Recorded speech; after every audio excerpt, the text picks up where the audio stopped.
So let's pick up again. What about this lie here? And that is this: it's too hard.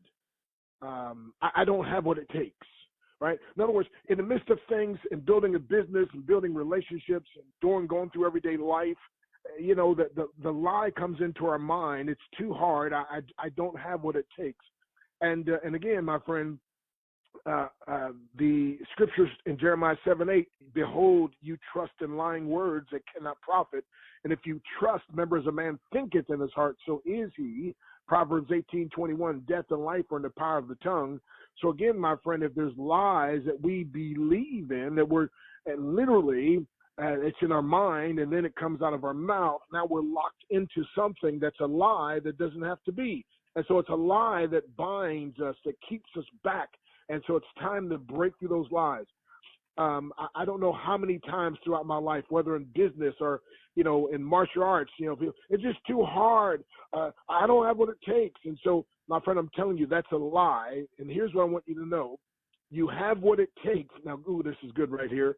You have what it takes, but it will take everything you've got. I said, you've got what it takes, but it will take everything you've got. See, my friend, when you start saying these things, when you start repeating these lies, again, my friend, it's binding you, it's holding you back.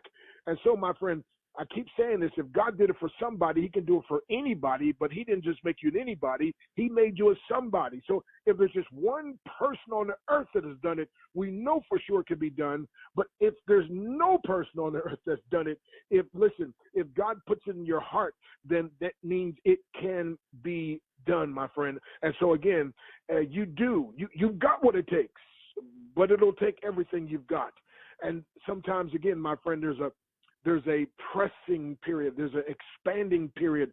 David said, thou hast enlarged my heart. In other words, the capacity we have now may not be, it's always like, and I don't know why it is, but in life, my friend, the things that we're called to do, the things that bring the greatest joy, you don't get to it until you first get crushed. It's crazy, but that's just the way it is, my friend. And so you've got to be willing, to go through that. And so again, instead of thinking it's too hard, I just don't have what it takes. No, you got what it takes, but it will take everything you've got, my friend. And you get to the end of your rope. Somebody said, go to the end of your rope and tie a knot and hang on. But again, God will enlarge and he'll use life to enlarge your capacity. Whereas at one time there was no way you thought you could do it. And now you'll find yourself doing the very things that you thought you could never do. And I'm telling you, but you can't do it with the lies in your mind. Remember, you can't think wrong and live right. And my friend, you can't think right and live wrong. So again, it's a mind thing, but it's also a mouth thing, and it goes back to the lies. Hey, what about this one real quick? Again, lies that bind. They try to bind us to not being our best. What about this one? I guess it just wasn't meant to be. Have you ever heard that? I'm not gonna ask you if you ever said that to yourself, right? But what about this? I guess it just wasn't meant to be. Again, sometimes, man, life gets hard. Our business is hard. Or we run into barriers. We run into roadblocks, and people, man, I guess it just wasn't meant to be. No, it was meant to be. But remember, my friend, you have to learn to break through. So you've got to learn, get this now, be stronger than your excuses. See, as George Washington Carver said, if you want something bad enough, you'll find a way. And if not, any old excuse will do. Well, my friend, I'm telling you, I've said this to you many times. I lived in a state of denial, denial. Don't even notice I am lying. I was lying to myself. I was in a state of denial. I'm not this. So many times I would talk myself out of things. And maybe you can remember times in your life you talked yourself out of things. I remember having Tawana Williams, the Hope coach, on the call, and her talking about how she's like, she almost talked herself out of things. And one day her husband comes home. Her husband says, I'm going to work, rather, and God told me you could draw, so draw me a picture. Now, here's a lady that's born without arms, right? She's never had a lesson in her life about drawing. All she has is feet. And she's like, well, you must be tripping because God didn't tell me that, right? And she said, and Toby was at work and he got close to coming home, and she's like, I better get busy, because she got to thinking he's never lied to me yet. And she started just drawing what was in front of her, like the television set, the clock, the flower, the pot of flowers, and so forth. And she said it shocked her, and said when Toby came home, she was all excited, talking about, Toby, you won't believe what I did. I drew a picture. He said, I already knew. I told you. In other words, by the way, did it ever occur to you that nothing ever occurred to God? Right. I mean, sometimes we be shocked at stuff. And so Tawana was shocked that she was able to do this, and Toby wasn't shocked because he had that faith. Watch this, my friend. And that's why you always need to be tied and connected to somebody who has faith, especially when your faith is low. So watch this, my friend. And Tawana, she, on one of the leadership calls, she said, I almost talked myself out of it. And now, by the way, several times we've spoken places together, and when she's done speaking, people buy her paintings and drawings and so forth. And as a matter of fact, I think she'll be in Houston in October with Pastor Burrell, and also for women's domestic violence, speaking against that, and so. But again, it's so incredible. But so many times when we were together speaking, she's used that phrase, I almost talked myself out of this, And how many? And she'll challenge the audience, and it makes you think, how many things have I talked myself out of? How many things have I? And I'm saying this, my friend, there's lies, and when we believe the lies, and then we start speaking life into the lies, and the lies bind us, and they bind us from being our best. So no, don't use the lie. Don't believe the lie. Don't embrace the lie. Don't give life to the lie. I guess it just wasn't meant to be. No, listen, be stronger than your excuses. Hey, what about this? It's too painful. You ever heard that one? You ever said that one? You ever thought that one? It's too painful, whether in the weight room or whether in life, whether in business. It's too painful. Hey, listen, we used to say in the martial arts, no pain, no gain. Let me put it this way, my friend. I had to tell you, I think you're right. There is pain. You're partly right. And that is, there is pain involved. But the pain of regret and the pain of remorse is greater than the pain and the present hard that you may have. So the question is, pick your hard, right? I mean, life is hard, right? Business is hard. Having a job is, everything is hard. Pick your hard, right? There's no way of getting out of it. I mean, you're saying it's hard. Well, yeah, you're right. But remember, write this down. I said this before. Everything in life gets easier a long time after it's hard. Ooh, that's good right there. Can I say that again? I said everything in life gets easier. Write that down. Everything in life gets easier a long time after it's hard. So we just got to get you to get through the hard part. We just got to get ourselves to get through the hard part. I'm saying everything in life, you think about it, my friend, I'm telling you, there are things that you're now doing that used to be hard, and now it's easy. You remember first trying to ride a bike, and it seemed almost impossible, right? It's like that thing just won't stay balanced, right? Well, it wasn't the bike, it was you.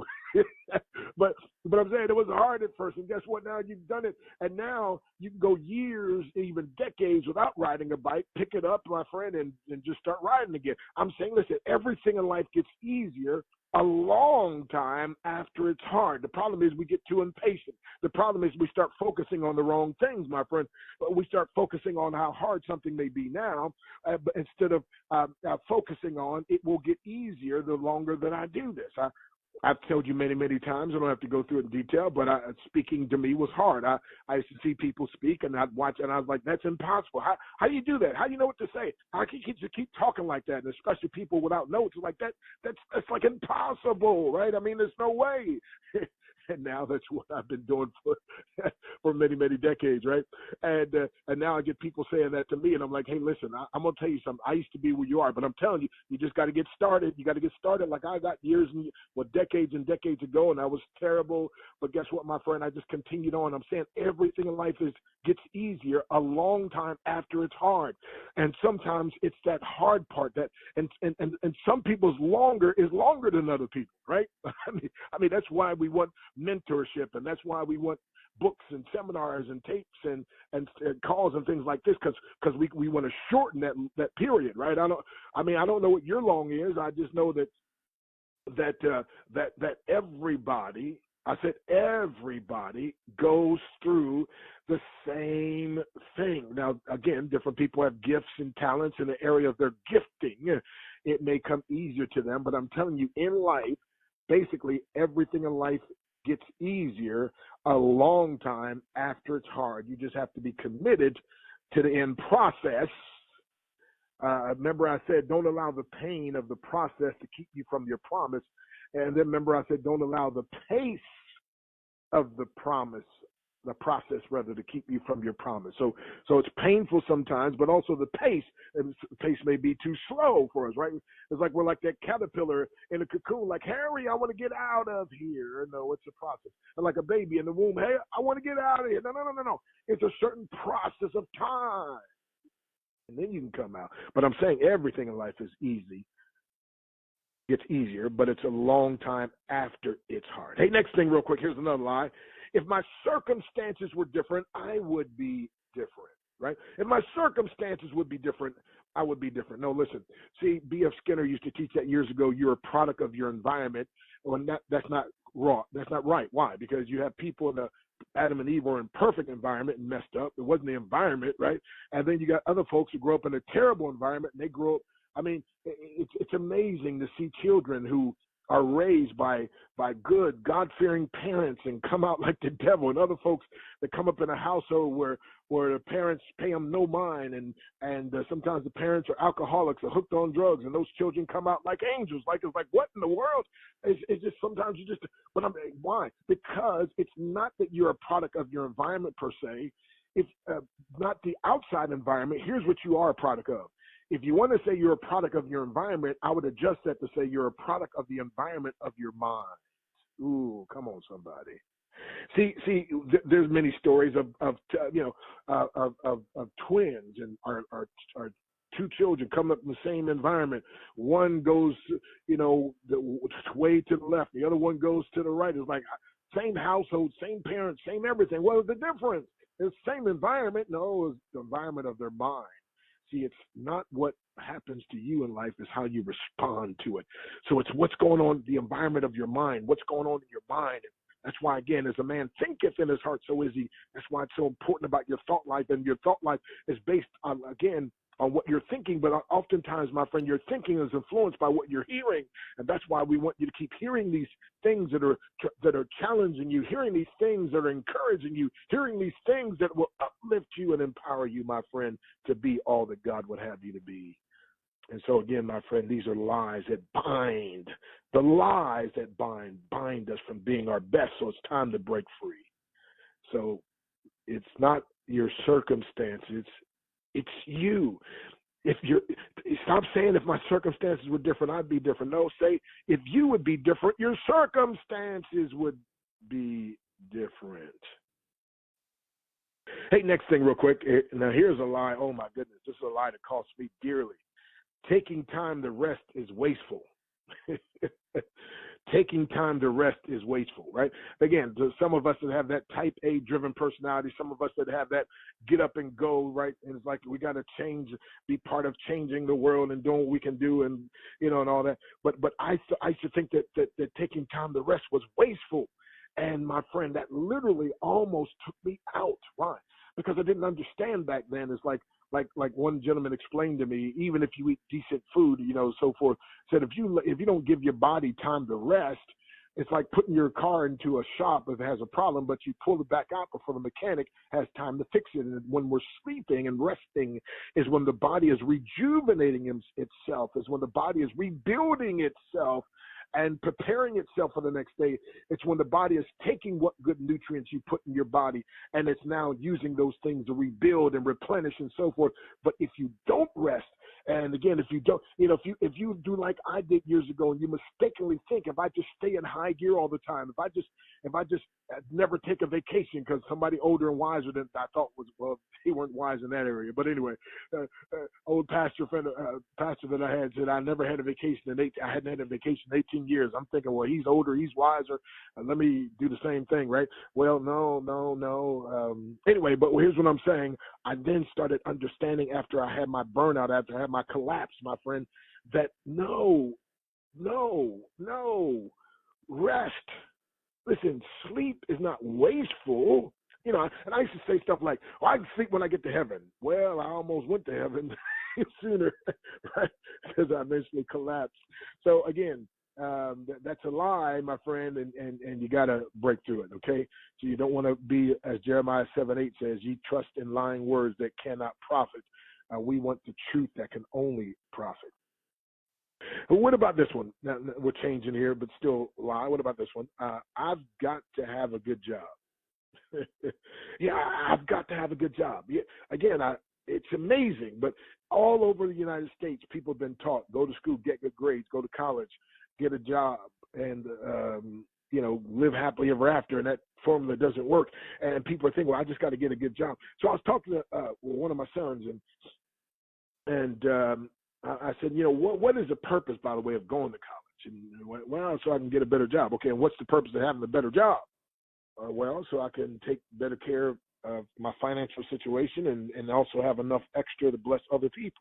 Okay, well then let's go to the end, right? Let's go to the end, and then let's start from there, because God says, he starts the beginning from the end from the beginning. So watch this. So if your end result is to be able to have enough money to take care of all your financial responsibilities and have extra left over to bless other people, well, then you're assuming that the schooling is going to give you the good job, so the good job will get you the pay. Well, what if there's a way of getting the good pay without having the job, getting the good pay without even having to go to college, right? So again, that's a lie that locks people in, and so we got people now in their 70s and 80s and going back to getting more schooling. And I'm not against you getting more the schooling and education and so forth, but I'm saying the end result is that people think they've got to have a good job, and they keep equating getting more education with a good job.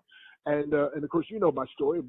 I'm a college professor, and I was challenged with an idea. What if you could start making more money in a month than you make an entire year?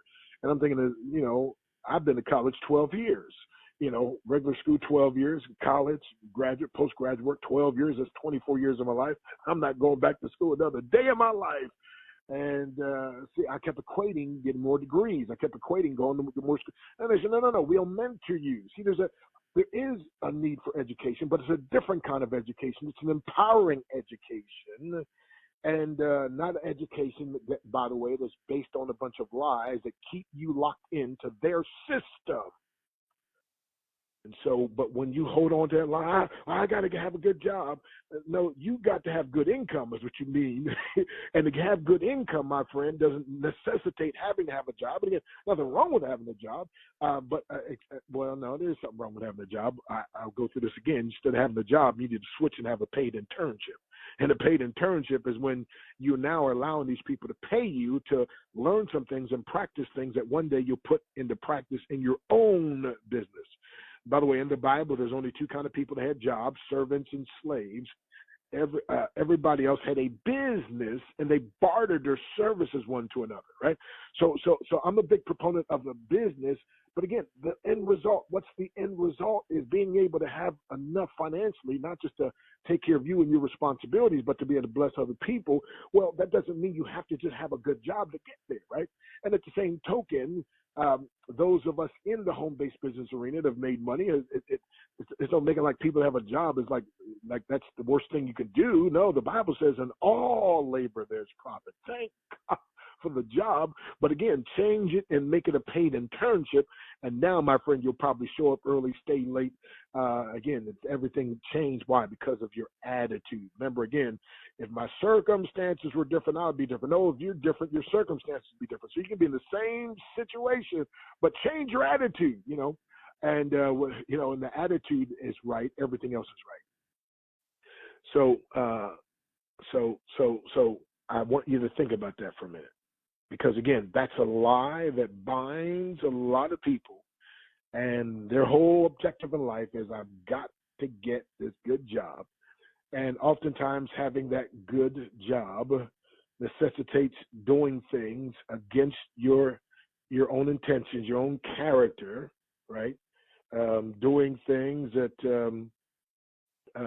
you're pouring your energy into things and concepts and places that aren't serving you well, right? And so that's the whole issue here. All right, that's the whole issue here. Okay, real quick. So what about let's just get one more here. We'll close out here. All right. How about this one? Okay, are you ready? And that is this. Oh my goodness, should I do this? Okay, here we go.